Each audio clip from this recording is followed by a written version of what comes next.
Vamos agora proceder à apresentação do catálogo. Eu vou tecer algumas considerações sobre o catálogo, sobre o guia, ou o roteiro da exposição, como aliás na capa surge, denominado, e vou tentar entreter-vos um pouco. Eu já falarei em inglês, mas primeiro vou fazer esta introdução em português. I will speak in English, but I'll do an introduction in Portuguese for the Portuguese people here, to understand what will be our ou my speech. E então, faremos quando eu digo vou tentar entreter-vos, é mesmo para vos entreter, porque as histórias acerca dos temas que eu vou referir são mesmo de entretenimento geral, porque se nós falarmos disto em público, as pessoas dizem que somos doidos.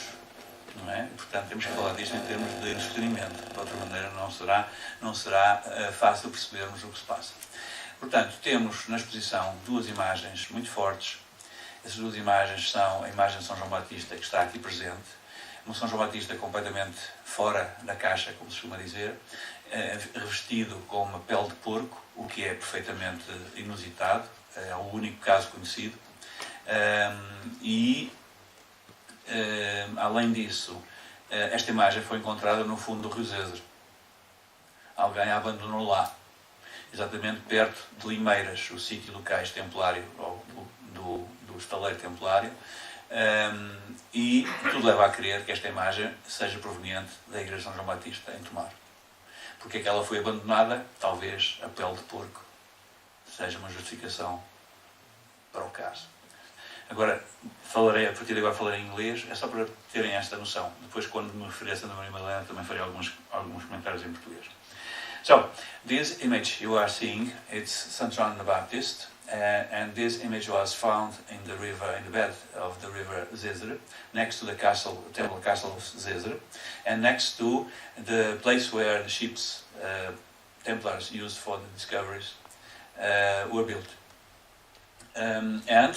This image is completely out of the box, because it seems that the sculpture didn't know, certainly he did know, but it seems he didn't know how to depict St. John the Baptist, and so he decided to use not a skin of sheep, but a skin of pig. That's completely awesome, because the pig was an impure and it is now an impure animal, and so for a Jew, as St. John the Baptist was, this was completely out of the box. But perhaps this has something to do with the foundation of Tomar by Gualdim Pais, because according to the legend, Gualdim Pais founded Tomar and gave the name Tomar because people, when they were searching for the right place, met with a pig, with a boar. This is depicted in the church of St. John the Baptist at Tomar for 3 times. And the fourth would be the image that was put aside, because it was not very common to see St. John the Baptist depicted like that. This is a very, very important image. The image you saw, it's not the original one. It's a replica, because the people that owns this image do not let this image to get out from the church where it is. And so we decided to make a replica. That's very fine, very, very well. And but even as a replica, it's uncommon. We generally do not see such an image, because St. John the Baptist, there's some rules about this, about iconography. I will have the pleasure to talk again about this next Sunday during my speech. But there are some rules about iconography, and those rules cannot be broken, because if they are broken, there's no language to be understood. And it is like that always. There's always a language in images. There's no naive images. All naive are we that think that images are naive. And so this is one of the most fantastic images I've seen in the last 3 or 4 years in Portugal, and I've seen several very out of the box also in Brazil, but in Portugal this is perhaps the most important I saw in the last years. And the other one has to do with that painting that shows Mary Magdalene, whose devotion in Tomar and among Portuguese Templars was very profound. And this painting you saw is a painting on wood that belonged to the Charola at Tomar and was lost more than 100 years ago. This was lost, it's under commas, because, under brackets, because this image was not lost, was dislocated, was put aside by people since the 19th century and was kept in a place where now is generally kept, that belongs to the mayor house of Tomar.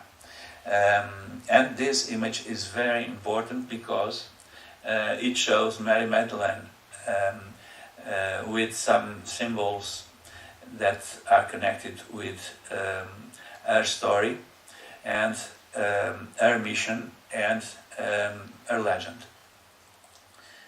Okay, this is okay. No, okay.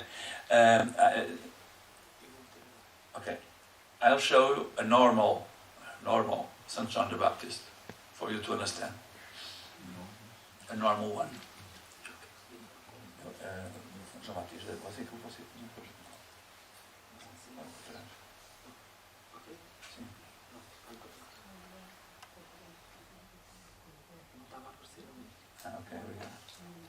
Okay, this is a normal one. There are 3 main characters in the depiction of St. John the Baptist. This is running away. Sorry. Yeah. This is the normal. You see the sheep skin, the sheep, and a banner sometimes. In this image there's no banner, but he is pointing, as you see, he's pointing to the sheep in his left hand. But as you see here, this is the hunting of the boar at Tomar, and another one at St. John the Baptist. You see, so St. John the Baptist has also two big paintings about the life of St. John the Baptist. But why the boar is there? The boar is there because it's a kind of cover-up for the mythical story of Tomar. The mythical story of Tomar, as I've told you, is connected with the end of a boar. But the boar is also in the sky, because the castle of Tomar depicts a constellation, and this constellation has to do with the boar. Okay, so everything is connected, everything is covered up by these legends and these images, and so it's difficult for common people to understand this, but this is the language, the typical language Templars used to address one to the other and to keep secrets going on. Tomar, it's a replica of the holy city of Jerusalem and was built like that by Gualimpas. When we'll go to Tomar in our visit next Sunday, I'll tell you more about this, so I won't speak about this anymore today. But this is very important, and I can show you this image. It shows Tomar centered in the church of St. John the Baptist, number 1, and Gualimpas used the rope to measure the distance between St. John the Baptist 1 to number 2, Charola. That's a replica of the Dome of the Rock Mosque in Jerusalem. And traced a circumference, and on the circumference there are 6 more points. So this is not this didn't happen for a chance. Okay, this was done according to a plan, and so everything in Tomar is all the main buildings in Tomar were put in the right place according to a plan. And the planner of this, or the man that planned this, was João Pais in 12th century. Is what I call generally in Portuguese o primeiro plano diretor municipal do país. It was exactly the first time there was a plan for building a city in Portugal. About Mary Magdalene. Mary Magdalene, there are lots of stories about Mary Magdalene, but most stories of Mary Magdalene are apocryphal. That means that they are not written in the Bible. Even the story that Mary Magdalene was a whore is an apocryphal story, and it was the church that told that story for the first time. The church, till the 20th century, almost till the end of the 20th century, called Mary Magdalene a whore. Okay, it was Pope John Paul II that decided not to call her anymore a whore. But in the Knight Templars had a great devotion, as I've told you, for Mary Magdalene, and this painting we see in the exhibition came for their main temple, their central temple, their chief stronghold Tomar. I can only in this moment speak about, because I do not want to bother you, but I would give some little notes about the symbolism of this painting.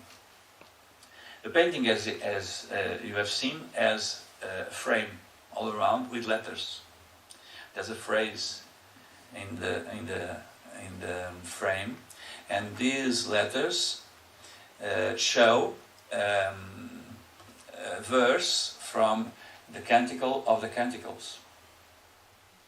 The text in Portuguese, I'll tell you in Portuguese and I'll try to translate it, is this: Encontrei aquele que meu coração ama, segurei-o e não o largarei. That means in English, if I can translate this well, I found that one that my heart loves. I kept him in my hands and I won't let him go. So this is what we read around the frame. Okay? What's more in the painting? That's a partridge, for example. Some animals. Okay? That's a partridge. That's a partridge. That's the rabbits. That's a robin, pindacilgo in Portuguese. And that's several snails. Some of them going up on a tree. Okay, every one of these animals has a meaning. They are not there for decoration. We historians of art used to tell this is decorative. There's nothing decorative in this, okay? And so, what does the robin there? Pindacilgo there. Okay, pindacilgo, there's a story about this, and this painting is full of stories and legends. Pindacilgo was a bird that it's a premonition for the passion of Christ, because when Christ was walking towards the Calvary, a robin came and took a spine from his crown.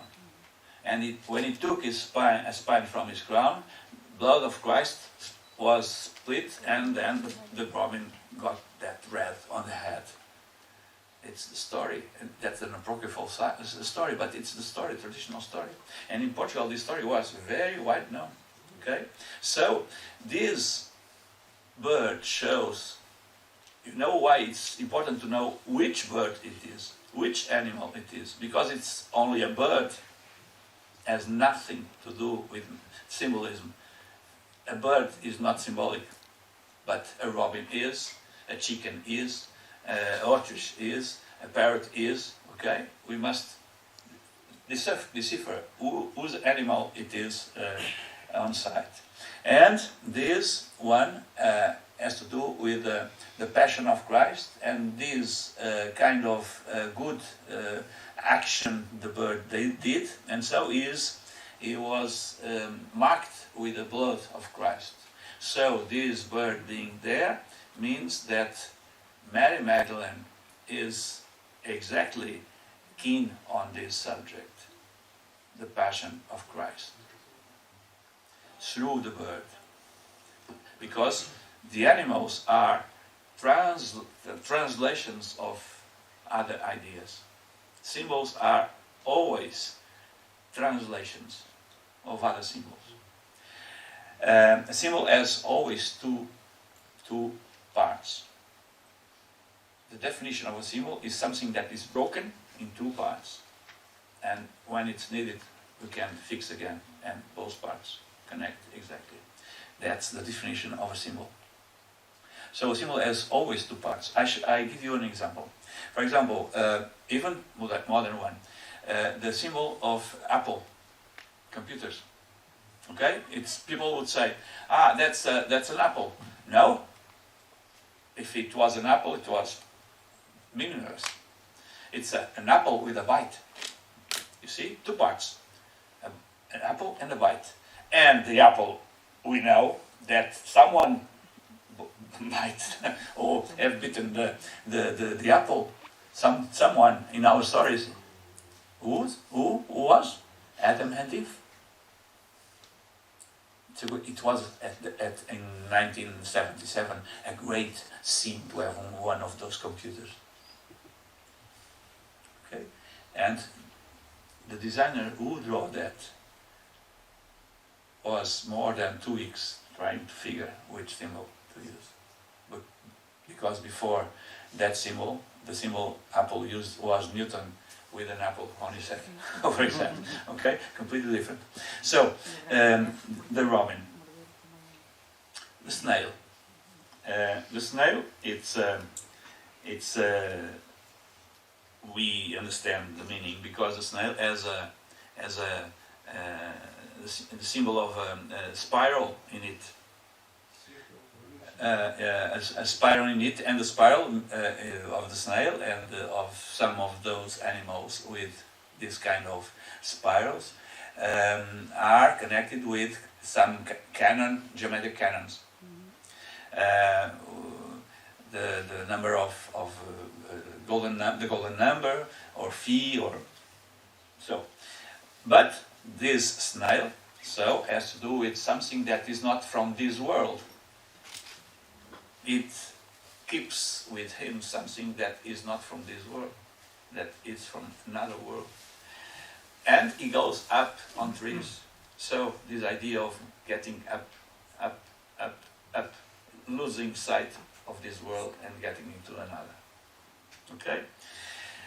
Another one, the partridge. I showed you in the beginning. The partridge, a perdiz, it's an animal that is very easy to understand. I must do a note before. There was there's a tradition in iconography that spells like this: art follows nature. Today this doesn't apply almost, but in old times this applied every time. Art follows nature. So if we know exactly what are the actions in nature, we can explain the meaning of the actions of the animals or objects depicted. For example, a snake doesn't eat their victims by the feet. A snake always eats their victims by the head. When we see a head out of the snake mouth, that means something different from the normal. Okay? You understand this? It's why nature or art follows nature.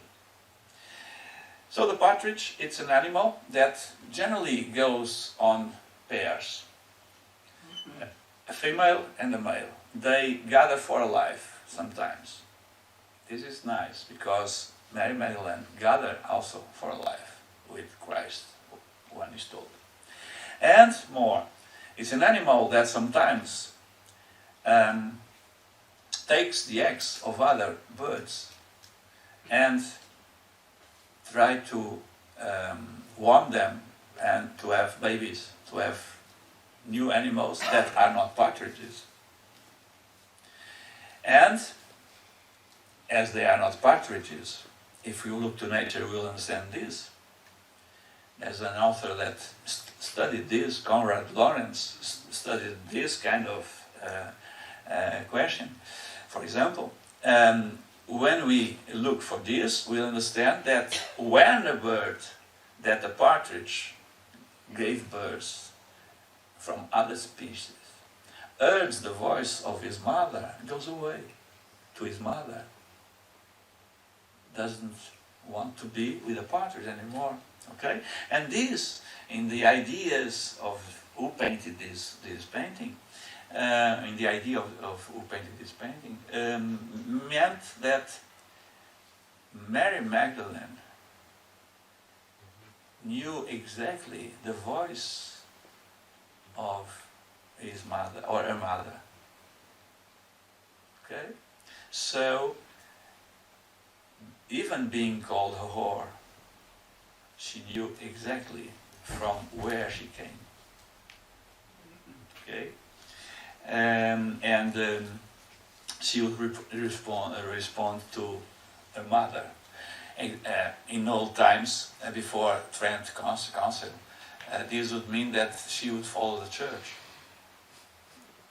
Okay? But it's not the only meaning of this. These are just notes of reflection, okay? And I kept for the end the most exquisite animal of all. When we speak about rabbits, for example, Easter rabbits, why there are rabbits in Easter? Connected with eggs and rabbits. Oh, okay? Generally people who read that and hear that, general people say, it's a symbol of fertility. Exactly. Easter has everything to do with fertility. Easter has nothing to do with fertility. Why there are rabbits in Easter time? So, to know, or to decipher this, we must read a lot. And to read the authors that wrote about this in the time the paintings were made. Because they knew the story. The story is told by Marco Polo in his book of travels. Marco Polo one day, with his guide, came to a Buddhist temple, and outside from the Buddhist temple there was a wall carved with lots of rabbits. And he didn't understand nothing about this wall. And he asked the guide, what this means? And the guide told him, this is very nice and very simple to understand. For a Buddhist it was very simple to understand. And for you it will be also very simple to understand in the end.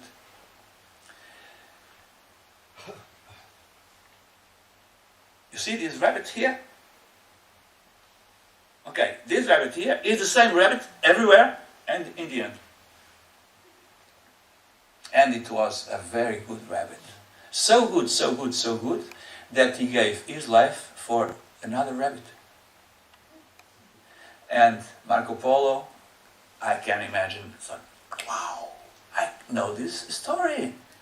In my land there's someone who gave his life for another one. It's called Jesus Christ. And so, why the rabbit came to Easter time?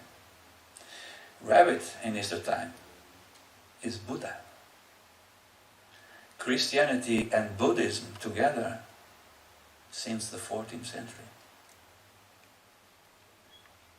Okay? It's why rabbits are connected with Easter time. You must read Marco Polo.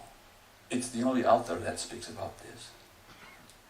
If one fails to read the right author, can fail everything else. Okay? So these images, so simple images, animals, just animals, are full of meaning and can help us to understand the mission of Saint Mary Magdalene and what the Templars thought about her mission and thought about the ways of expressing her mission and teaching to others in a non-exact and immediate form what the mission was. This is another form of secretive language.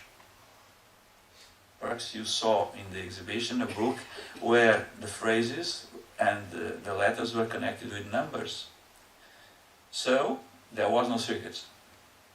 Perhaps you must look better, because that text, it's a book with almost 700 pages, is all encrypted. Okay? So, Templars had secrets. There are lots of foolish theories about this, I know, but there are also some good theories about this. We must keep in mind that this was done for us, for those who were pure in heart and had some ideas about how to give mankind what mankind deserves: love, peace, and understanding. And this is the work of many of the Portuguese Templars, even if they were not general Templars, but were nationalized Templars inside the Order of Christ. Because this book, as others similar, was produced inside the Order by friars that lived inside the Order and learned this inside the Order. So there were secrets inside the Order. If you read the rule and the statutes of the Order of the Temple, you read a phrase in the ceremony of admission of a new member that tells, "You fool, you do not know nothing about the inside of our order. Keep away. If you do not keep away now, you'll be lost forever. Because what you see is not what we are." Ok? Muito obrigado.